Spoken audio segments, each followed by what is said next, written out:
Ladies and gentlemen, we're back here at Cheap Pops Radio. This is Thomas the Hitman Barnes. I'm here with Edson Baez and Indy Rockwell. And from Cali, we've got the handsome devil, Anthony Rivera. What's going on, Anthony? Hey, what's going on, guys? Thanks for having me. I really appreciate it. No, man, it's good to have you. You know, one of the reasons I wanted you on the show is because you're unique. You're different. We work in a sport that's got like 1,000 outlaws. And there's so many people trying to rehash the same thing. But then you got this guy out in California doing death matches, wearing fishnets. Hell yeah. Yeah, I kind of had a vision for the character overall. I did have like a previous gimmick before what I'm doing now. And in my old gimmick, I was the party manster. And then, Adam Rose came along and kind of like did that shit, but he did it shitty, but he did it on TV, Right. So, I kind of needed to evolve a little bit too personally because that character was the party manster, and I honestly stopped partying. Like, I don't really like drink or do drugs anymore because I was like headed down the wrong path a couple years ago, so I kind of got my shit together. And then when I got my stuff together, I was just trying to figure out like who I was without the partying. And I don't know. I guess you can say I got a little in tune with my feminine energies, and I came up with the handsome devil character, which is very inspired by Frankenfurter and Darkness from the movie Legend. If you ever seen that. Big Tim Curry fan, I am. There you go. Okay, so what would you say that you get most of your inspiration from? I know you've been doing this a while. I kind of went through your social media, saw that you've done the deathmatch thing for a while. Where do you get your inspiration from, and do you see the character evolving into something different, or are you cool where you're at right now? Well, for me, I just kind of noticed. Like, I've always been sort of involved in the deathmatch scene out here. I wasn't planning on kind of being the deathmatch guy out here, but I just kind of noticed that I could do something special with it because there's a lot of deathmatch guys out here that are, I really don't mean to shit on anybody. I'm not trying to. I'm just saying that the visual of deathmatch wrestling is usually two heavy-set guys in jeans. Exactly. With you know what I mean? And a t-shirt, and they're playing badass characters, and it's just kind of, those guys aren't badasses. They deal with a lot of pain and a lot of shit, so they're badass in their own right. But I just kind of wanted to do something with death matches that was a little different. So for me, I kind of wanted to incorporate some more work rate into deathmatch wrestling. And then I also just wanted to get a non-binary character involved with deathmatch wrestling because I didn't see any other non-binary characters involved with death matches at all. And another thing I noticed is kind of every non-binary or androgynous character in pro wrestling has always been booked. I mean, things are getting a lot better now, but when I was growing up, all those characters were like the freaks, and that was like their role on the card. You know what I mean? Right. They were never really, they were never really characters that were. They were like your mid card. What's this phrase I'm thinking of? So it was like your mid card special attraction. You know what I mean? Like Gold They were Dust. never really allowed to be main event characters. Yeah. So I just kind of wanted to put in a bunch of work and get a character over that was non-binary, but it can look strong while being that, instead of just be kind of seen as a freak, Right. Yeah, hey, this is Indy Rockwell here, bro. So I was just going to ask you, kind of piggybacking on the deathmatch part, so how did you get started in the world of deathmatch pro wrestling? Because I don't think that's something you can necessarily, like, train for, like, consistently. Like, how did you do it, and how did you decide, like, this is what I want to do? And explain, what is your typical death match? Like, what do you like doing in your matches? Oh, yeah. Good question. Thanks. I was trained by Timothy Thatcher, who is a very big technical wrestler, one of the best technical wrestlers in the world. But he has a big fetish for deathmatch wrestling that a lot of people don't know about. So when I was coming up, we were always watching deathmatch wrestling in his house, and he did a couple gnarly death matches here in California himself before he went off and did his thing. And my other trainer is actually sort of a deathmatch legend in this area. His name is DJ Kurz, formerly known as Dante. He was pretty much the deathmatch guy. So those two inspired me. It just kind of I just kind of noticed there was a spot that could be filled. There was no non-binary bodybuilding characters involved in death matches out here at all. And me and a couple other guys just wanted to get the deathmatch scene cracking over here in NorCal because it just seemed like an itch that just wasn't scratched out here. The deathmatch scene was kind of big out here in like 99, 2000, but right. Lately it's just been kind of dry. So we just kind of wanted to pick up steam in our area because, they were doing it big out in the East Coast, and down south in SoCal even. I watched some of the YouTube footage from the Underground Wrestling Alliance. And I actually... Oh, yeah. Yeah, and actually I watched your match. It was actually in the very first round of that. It was you against Blue Jeans. And the announcers popped me because, they're like, Blue Jeans is here to fight and Anthony's just trying to get laid. That's just like character work that I wanted to get involved with deathmatch wrestling. Storytelling, character work. I wanted there to be blood and guts, but I just kind of wanted to bring a new element. And the element that I wanted to bring, going back to your question, what do I like to do in deathmatch wrestling? I feel like a lot of people are they're really selling the pain and really putting over just like how badass they are.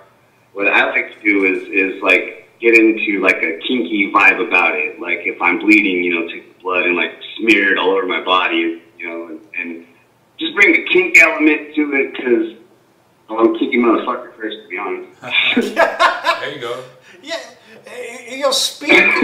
Speaking of that, not only are you a pro wrestler, you're actually a burlesque dancer. You do private shows for, women. You've got ladies all over you. You're totally different. Yeah, I do. In the burlesque scene, I kind of do more of my gender bending type character. The same thing that you see in pro wrestling. But I also do male reviews, and in the male reviews, like those Magic Mike type things, I'm a lot more masculine. I'm playing like a lot more male-driven characters, a lot more masculine energy going on there. So that's kind of what I do for a living when I'm not wrestling, man. Is I do private shows. You can book me at www.showtimesentertainment.com, and that's Showtimes with a Y. Showtimesentertainment.com. You can just click on the rib and you can check out my profile. And if you're in the Northern California to Nevada area, I can come straight to you and entertain you and your whole party. So Anthony, you bring up the movie Magic Mike, and I know my co-host may not be as comfortable as I am talking about it, but I watch both the Magic Mike movies, and when you watch something like that, as a person outside of that world, you're wondering, is that world really the way, the movie portrayed it, or is this just a movie making everything so sensational? What would your thoughts be on what the movie did, and is the lifestyle true? Is that how your lifestyle is? When I first got involved in the dance world, my little I call him my stripper dad, but my mentor, the guy that brought me in, he made me watch that shit, and I'll be honest with you, it's kind of close. You know what I mean? It's about the same deal. I don't really get sucked up in the whole party scene because I've already made my mistakes before I became a stripper. Thankfully enough.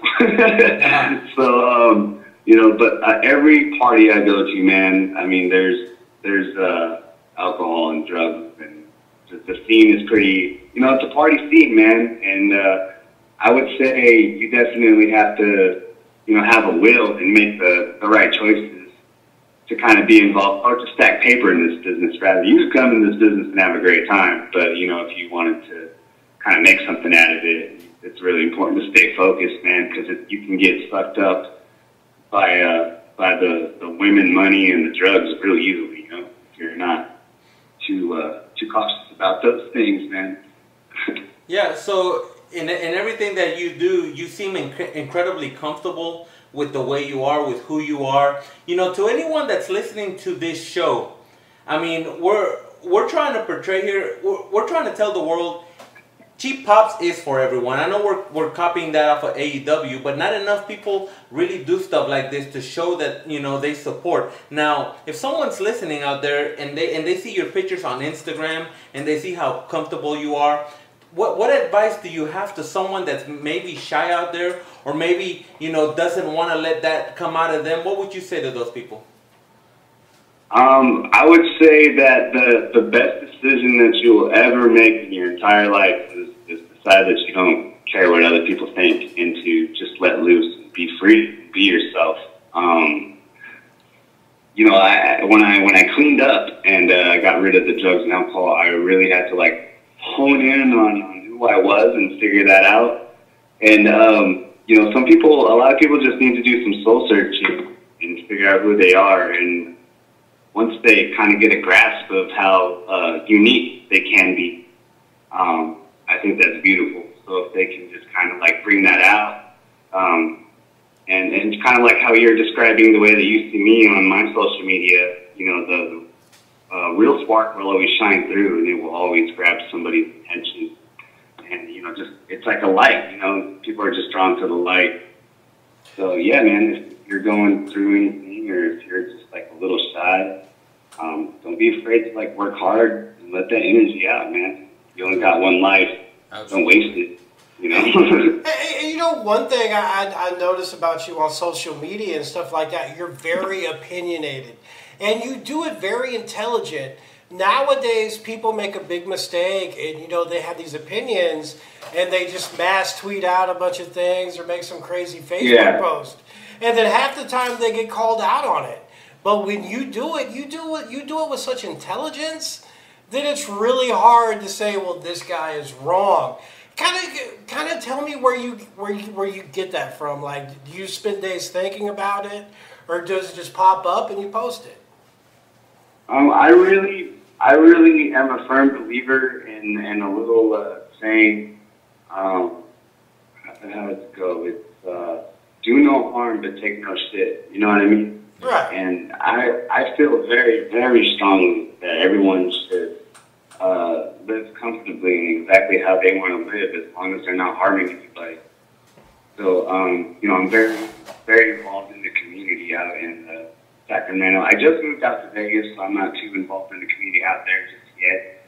But I'm very involved in the Sacramento scene, and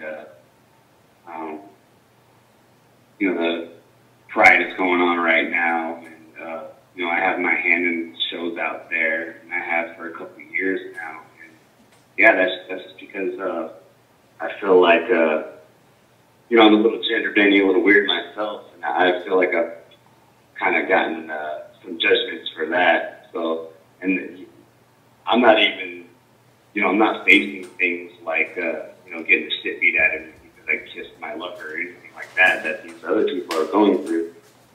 So yeah, I just feel like it's time to just, like, everyone needs to just chill the fuck out and stop with the hate, you know?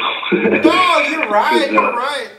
And while we got you on the show, there's one thing we've got to bring up. You were one of the core members of HoodSlam from the beginning. And HoodSlam is a promotion that even guys in Texas in the locker rooms down here We're like, dude, do you see what the fuck they're doing at HoodSlam? It's amazing. It's fun. And like, you're different. HoodSlam is different. Kind of tell us the inside since you were there at the inception before it kind of blew up to where it's something everybody talks about.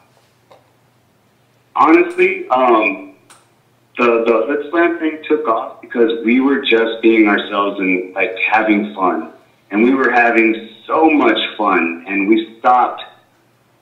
There's all these, like when you're a pro wrestler, man, there's so many rules that you have to follow and so many guidelines and like, you know, this has to look real, but it's okay to be over the top with this. And there's just so much like double standards that go on with performing this art that when we came up with the idea for HoodSlam, we just didn't want any of those rules. We just wanted to have fun and do what we love to do. So once we pushed all those like rules away, or you know, these guidelines that, you know, that we had to follow just because of tradition, and we just had fun with it. You know, I've been told since my rookie year in the business, you know, if you're having fun, they'll have fun. Meaning, you know, if we're having fun in the ring, that the fans will have fun. And I believe that that is just what helps HoodSlam grow and grow and grow. We were just out there having a great time, and the fans were right there, right along with us, having a great time. I'm sure the party atmosphere helped a little bit too. You know, we have 420 friendly venues, and we have full bars. You know, right. Yeah, it's just a great escape. You know what I mean? You come, get sucked into this big fantasy world, and party, let loose with your friends, and yeah, man, we're just there to entertain people, and a lot of people hopped on board just because of the energy, you know.